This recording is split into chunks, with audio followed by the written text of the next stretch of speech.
Hello guys, this is Atif Mahmood, and I am going to demonstrate how to securely remove a memory RAM from your computer and reinstall it, or if ever you need to upgrade, actually depending on how many slots you have available on your computer. So first thing, like always, you want to make sure you turn off your computer completely. I'm getting a power on the motherboard, so go ahead, take that power off, and then once it's done, recycle the power by holding that power button for a few seconds. There we go, so it's off now.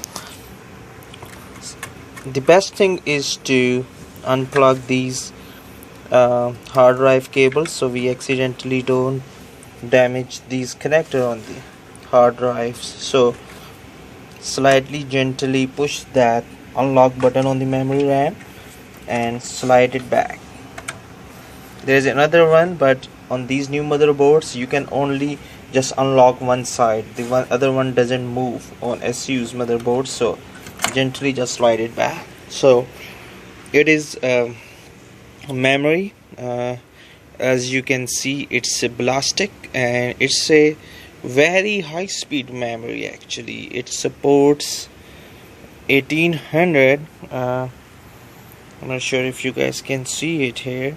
It supports 1866 megahertz, and it's a DDR3. You can see the pins here, and you can read the further information on it. Is 1.5 volt, and it was reassembled in United States. So Blastic is basically from Crucial, and it works pretty good actually, especially for the gaming PCs, or you need a good. I have actually pair of it, but I like to use because it provides enough speed for me that I could use. Also, if you look at your computer, this memory is using dual channel. You can see here the channels.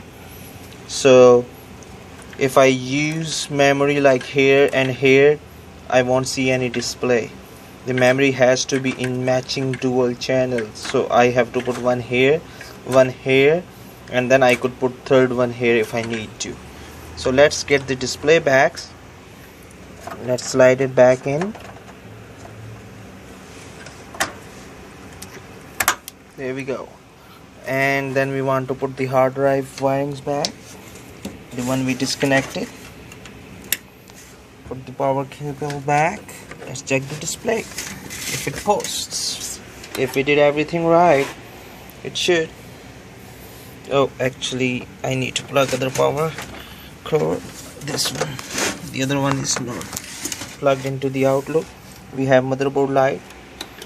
Let's take a look.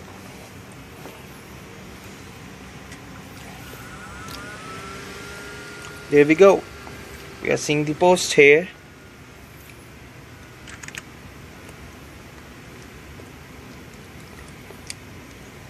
Want to hold to see. There we go.